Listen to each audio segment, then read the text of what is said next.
दानियाल साहब को इरेज के घर का एड्रेस इसकी सेक्रेटरी ने बता दिया था, मगर सारी बात यहीं से बिगड़नी थी।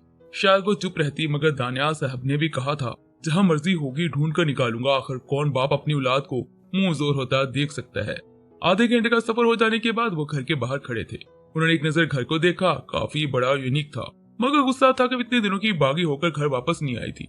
उन्होंने भी हार मानी और इरेज को मनाना चाहा। घर के अंदर कदम रखा, सारे हॉल को देखा, फिर ऊपर कमरे का रुख किया था। इर्ज बड़े प्यार से कहते वो दरवाजा खोलते हैं, मगर तभी सामने का मंजर देख गैरत जवाब देगी थी।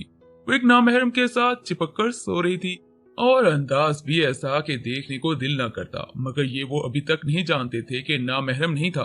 उन्होंने अपनी दांत पीसे मुठिया बनाए, दिल तो कर रहा था कि यही इसी घर में कत्ल कर देता इन दोनों का। इर्ज वो चीखते हुए पूरे कमरे में चीख गूंजी थी। इर्ज ने अपने बाप की ऊंची आवाज सुन डर से आंखें खोली। एक नजर बाप पर गई, दूसरी नजर हिजाम को हक कर लेटने के अंदाज पर गई थी। वो फौरन से दूर हटी थी, जल्दी से उठकर खड़ी हुई, जबकि शर्म से सर उठाने की हिम्मत नहीं थी। तुम्हें तो दिल कर रहा है कि जान से मार दूं। इस बार फिर से चीखे थे। बड़ी मुश्किल से कंट्रोल कर रखा था अपना गुस्सा, मगर आवाज अभी किसी से कम नहीं था। पहले एक्टिंग का शौक था, वो पूरा किया, अब ये काम करती हो शर्म नहीं आती। इर्ज को कुछ समझ नहीं आ रही थी। एक तो बाप का गुस्सा, ऊपर से हिजाम सर अभी तक सो रहे थे। इतनी बात बन गई थी, मगर वो पागल अभी तक सो रहा था। डैडी, इर्ज ने अपने हक में बोलना चाहा, एक लफ्ज नहीं। आंखें गुस्से से सुर्ख थी, माथे पर बल पड़े थे, गुस्सा हुआ था, बस नहीं चल रहा था कि इस इर्ज को आग लगा देते। कौन है ये लड़का? मैं पूछता हूँ कौन है? इनकी आवाज इस बार घर पर काबज हुई थी। हिजाम के सर में शदीद दर्द होने लगा था, एक चोट का, ऊपर से शोर का। इसने आंखें खोली तो सामने इर्ज इसके साथ खड़े शख्स को देखकर पहड़बड़ी में उठा था। आपको कोई फर्क नहीं पड़ना चाहिए कि मैं कहां किसके साथ रहती हूँ। आपको अब चैन मिल जाना चाहिए कि घर छोड़ दिया है। चटाख अपनी बेटी के मुंह से लफ्ज सुन एक ही पल में सर तमाचा दे मारा था। वो डर से कांपी थी, मगर वो भी तो ढीठ बनी, सब सच नहीं बता रही थी। हिजाम को अभी तक कुछ समझ नहीं आ रहा था, मगर वो बेड से नीचे उतरा। दानियाल साहब ने इस बार हिजाम की तरफ रुख किया था। माना कि इसके पास दौलत बहुत है, मगर तुम्हारे पास तो गैरत होनी चाहिए थी ना। दौलत के बजाय कितने में सौदा किया है मेरी बेटी से। हिजाम को कुछ समझ नहीं आ रहा था, मगर सामने खड़े शख्स के मुंह से ये लफ्ज सुनना बर्दाश्त से बाहर था। बीवी है वो मेरी, निकाह किया है हम दोनों ने। ये क्या घटिया तरीन बातें कर रहे हैं आप? इर्ज की नजर हिजाम पर गई थी, जिसके हक में बोल रहा था, जबकि आंखों में कई आंसू कहते, मगर कैद टूटी और वो गाल पर से होते नीचे जा गिरे थे। इर्ज ने इनको साफ तक न किया था। ओहो, तो निकाह कर लिया इसने। इर्ज को पीछे मुड़कर देखते वो तंजिया कहते हैं, एक बात याद रखना इर्ज, अगर निकाह करके तुम बच गई हो तो निकाह टूट भी सकता है। वापस अपनी बेटी के सामने खड़े होते वो करख्तगी से बोले थे, आज के बाद मेरे घर में कदम मत रखना। अगर रखा तो ये जरूर सोच लेना, इस घर की एक ही इज्जत थी जिसने अपने शौक के लिए मेरी जिंदगी पे गैरती का तमाचा मारा और ये साबित किया कि औलाद मुंह जोर होकर अपने वालिदैन को गली गली रुस्वा करती है। मैं आज से मर गया तुम्हारे लिए। तुम्हें अपने बाप के जनाजे पर मुबारक हो ये निकाह। बात को मुकम्मल कर वो कमरे से बाहर चले गए थे। इर्ज ने वहीं पर खड़े होकर इनकी बातें सोची। वो भी तो अना रखती थी, एक थप्पड़ खाया था तो घर छोड़ दिया, अब दूसरा खाया है, पता नहीं आगे क्या करेगी। ये सब तुम्हारी वजह से हुआ है। अपना गुस्सा खुद पर निकालने से अच्छा इसने हिजाम को सुनाया था। क्या अंधे हो जो नजर और समझ नहीं आता कि कहाँ चुप रहना और कहाँ बोलना है। इसका सच बताना इर्ज को जहर लग रहा था। हिजाम ने इसको इग्नोर किया, कोई जवाब ना देते वो इर्ज के पास से होकर गुजरा, कमरे से बाहर चला गया। तुम गरीब होते ही ऐसे हो, जहां मेरी लड़की देखी वहीं शरीफ बन गए, अपने घटिया हक जताने लगे। इर्ज इसके पीछे आते चीखी थी। हिजाम ने इसी वक्त रुख पीछे किया और इसको शानों से पकड़कर दर्द दे जाने तक की पकड़ रखी।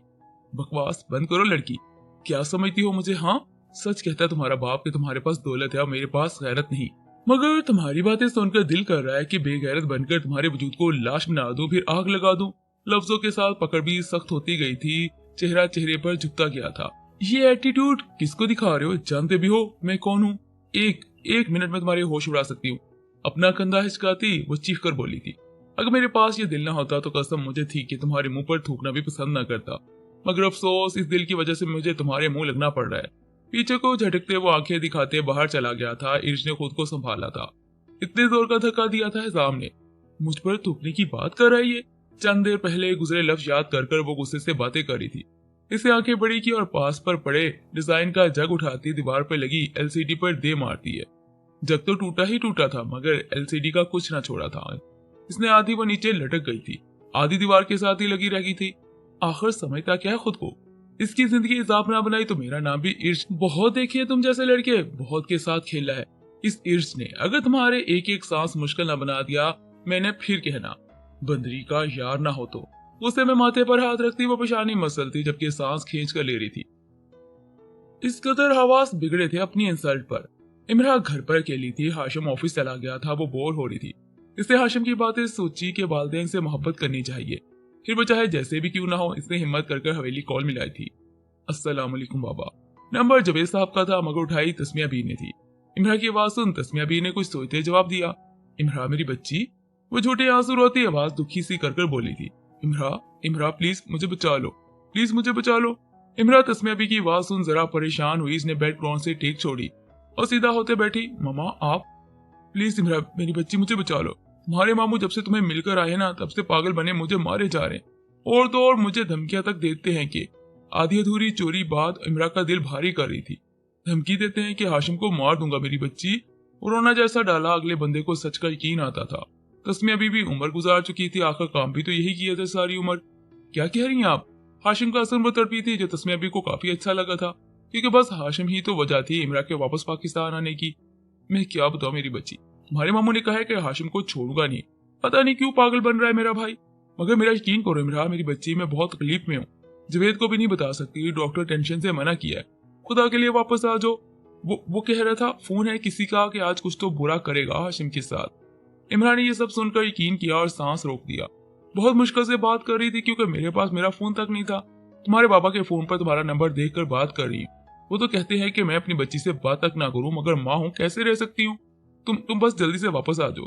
तस्मिया भी अपने सामने बैठे शफीक साहब को देखती दिल में मुस्कुरा रही थी। कोई रिश्तों में इतना भी गिर सकता था कि बच्चों के नाजुक दिलों से खेले। नहीं नहीं शफीक नहीं। जानबूझकर चीखते वो रोते बोली मगर इशारे से फोन पकड़ने का कह रही थी। शफीक साहब ने इसी वक्त फोन पकड़ा। इस बार इमरा और शफीक साहब लाइन पर थे। अगर आज रात की फ्लाइट से तुम वापस ना आई तो याद रखना हाशिम को देखने के लिए भी तरसोगी। इस बार हाशिम दुरानी का हशर इसके बाप जैसा होगा। बड़ा कहता था जमशेद दुरानी का बेटा है। फिर देखते हैं जान कैसे ली जाए। तुम बस दुआएं करो क्योंकि आज की रात भारी है हाशिम पर। इमरा को मालूम नहीं था कि आंसू कब जारी हुए। कॉल बंद हो चुकी थी मगर जाने रूह से निकल रही थी। टांगों पर खड़े होने तक की हिम्मत न थी। इसने कार की आवाज सुनी तो फोन समेत बाहर को भागी थी। उफ बहुत दर्द हो रहा है। हाशिम ने मुश्किल से अपना रुख कार से बाहर किया। अभी तो इसकी हालत इमरा देखती तब न जाने क्या सा हाल होता। कमीना इंसान अंधा था जो नजर नहीं आया। स्वेट शर्ट होने की वजह से खून जरा नुमाया हुआ था। इमरा बाहर आई तो कदम वहीं पर रुके थे। जब हाशिम को देखा माथे की कनपट्टी से खून की लकीरें बनकर बह रहा था। सीने से शर्ट खून से भरी हुई थी जबकि हाथ के कंधे पर गहरा जख्म था जिसका खून बालों से रास्ता बनाकर हाथों की उंगलियों पर आके नीचे जा गिरता था। हाशिम ने हाथ झटका तभी नजर सामने इमरा पर गई। चेहरे पर जरा दर्द के तासरात थे मगर इमरा को देख हैरानी के आई। हाशिम? वो भागती हुई आई और दूरी के डर से इसको मजबूती से हक किया जबकि कंधे पर दर्द की लहर महसूस हुई थी। इमरान ने फोन किया, हाथों को हाशिम की गर्दन के गिर्द हक किया रखा। ये क्या हुआ है? कब कैसे? हाशिम के गाल को एक हाथ से थामती वो बोली जब वो खौफ से आंखें सुर्ख थी। आंसू नदी की तरह बह जाते। मेरी गलती है जो बैंडेज करवा के नहीं आया। आप देखते ही रोना शुरू हो गई हैं। बस छोटा सा कार एक्सीडेंट हुआ था। इसके बताने पर इमरान ने दिल की तस्कीन के लिए फिर से हक किया। इस पर वो हाशिम के कंधे पर ठोडी रखकर रो रही थी। चुप करो, तुम्हें अंदाजा भी है मेरी जिंदगी में तुम फिर कैसे अपनी जिंदगी को दर्द में देख सकती हो। कंधे पर जो दर्द की लहर थोड़ी महसूस होती थी इस बात पर दर्द नहीं बल्कि कुछ और के एहसासात महसूस हो रहे थे जो हाशिम समझता मुस्कुरा गया था। दिखाओ मुझे कहां पर लगी है। जरा दूरी बनाकर वो पूरे वजूद का जायजा लेते बोली थी मगर जहां हाथ रखकर पकड़ा था वही कंधे पर जख्म था। सारी गलती इस जाहिल की थी। इतनी फास्ट कार कौन ड्राइव करता है? मुझे आपकी कसम मैं तेज गाड़ी नहीं चला रहा था। मासूमियत से कहते वो बिल्कुल बच्चे जैसे नक्श रखता बोला था। इमरा का फोन फिर से वाइब्रेशन करता। वो डरती कॉल नहीं उठा रही थी। हाशिम ने हरकत नोट की तो इग्नोर कर गया। दूसरी बार बेल आई तो इमरा ने फिर भी ना उठाई। वो बार बार कॉल काट देती थी मगर तभी मैसेज आए थे, चलो अंदर चले। इसका हाथ अपने कंधे की गिर्द ले जाती वो उसको सहारा दे रही थी। हाशिम ने बहस किए बगैर अंदर का रुख किया था। मुझसे वादा करे कभी छोड़कर नहीं जाएंगी। कमरे में आते हाशिम ने कहा था। इमरान ने कोई जवाब ना दिया था। बेड पर इसको बैठाया। जिंदगी हाशिम की डोल रही थी। जुदाई का गम इमरा की तरफ से जान पर बंधा था। क्या ही एक बात करते रहते हो, जब कह दिया है कि नहीं जाऊंगी तो नहीं जाऊंगी। बेफिक्री से कहते वो वार्डरोब के पास आती है, अंदर से हाशिम का ड्रेस निकालती है। हाशिम इसकी हर हरकत नोट कर रहा था।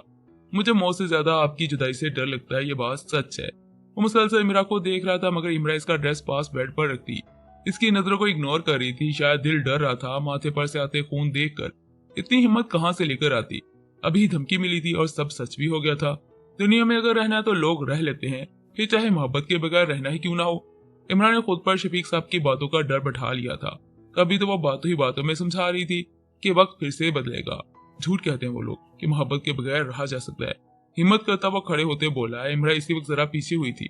और ये झूठ मैं कहती हूँ, अब बताओ क्या मेरे झूठ को सच नहीं मानते तुम?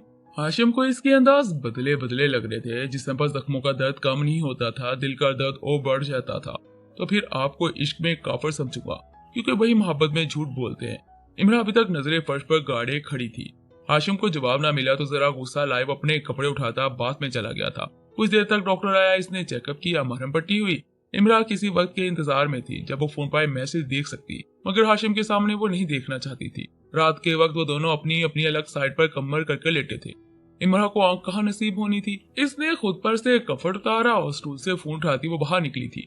मगर एक नजर पीछे मुड़कर इसने हाशिम को देखा था। फिर दोबारा वो बाहर निकल गई थी। दिल भारी भारी सा था। वो सीधा टेरेस पर चली आई थी। अभी एक ठंडी हवा खाई नहीं थी कि फोन वाइब्रेट हुआ। देखा तो मैसेज आया था। मैंने अपनी बेइज्जती का बदला लेना है, बिल्कुल लूंगा। तुम्हारे हाशिम की हड्डी बोटी ना की तो कहना। अभी तो जिंदा छोड़ा है, मगर सिर्फ एक रात के लिए।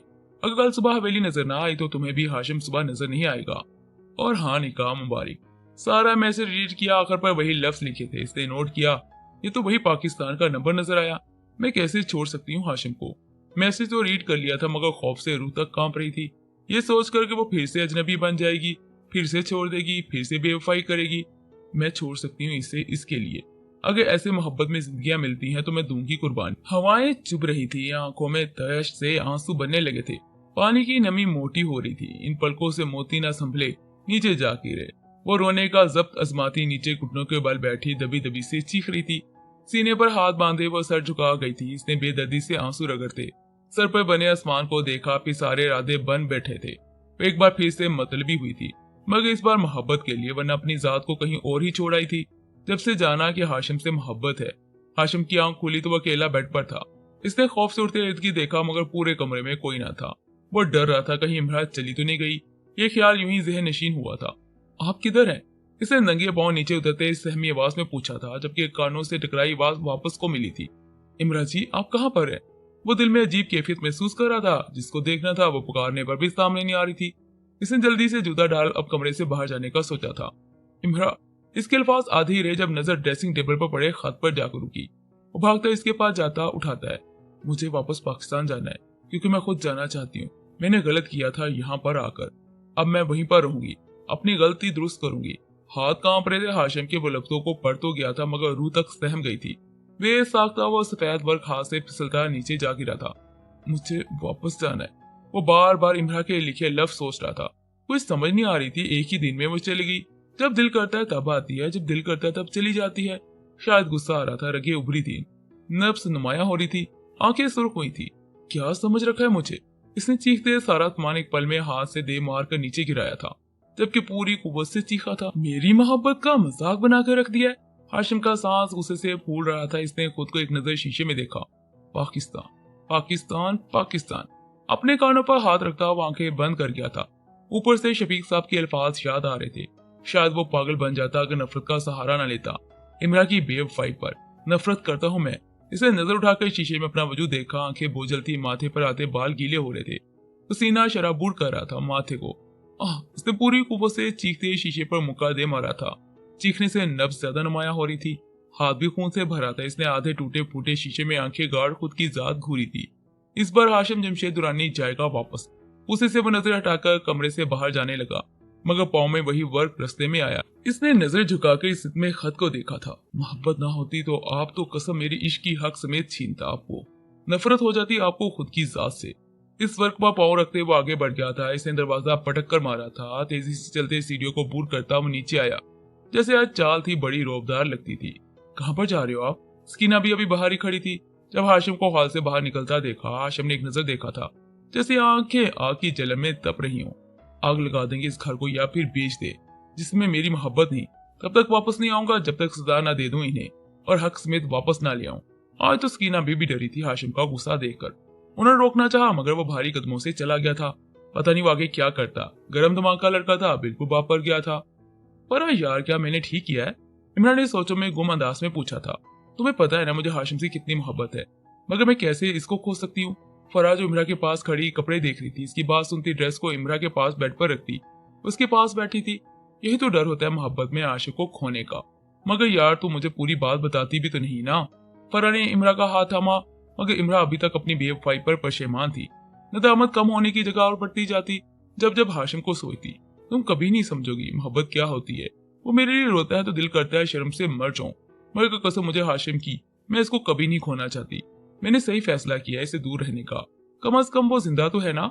इमरा रोता देख फराज चुप हुई थी। इसने आज रोने ही दिया था। दिल का भारीपन तो कम होता, मगर ऐसी जिंदगी का क्या फायदा जिसमें मोहब्बत ना हो। इमरा के गले लगते फरा ने सर पर हाथ रखते बाल सुलहाए वो रो रही थी, एक दोस्त बच्चों की तरह चुप करवा रही थी। मुझे नहीं पता, मगर इस धमकी के बाद मैं अंदर तक डर गई हूँ। नहीं खो सकती इसे। इमरा ने रोने में तेजी की और वो घुट-घुट को रो रही थी।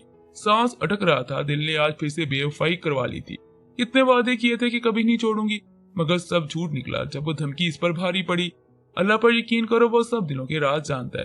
वो तुम्हारी मुश्किल आसान करेगा, तुम दोनों के हक में बेहतर से बेहतरीन करेगा। चुप कर जो, फरा प्यार से बोली, मगर इमरा को बार बार हाशिम का ख्याल सता रहा था। वो तो अब नींद से उठ भी गया होगा, जिस तरह बचपन में नींद से उठा था और इमरा नहीं मिली थी। इस बार भी यही किया इमरा ने। वो एक बार फिर से वापस चली आई थी, मगर इस बार वो हाशिम नहीं था जो मोहब्बत के सामने फिर से खामोश हो जाता। इस बार वो हाशिम जमशेद दुरानी बना था, जो रिश्तों में सजा देना, हक छीनना जान गया था। आखिर सिखाया भी तो इसी इमरा ने था। बार बार बेवफा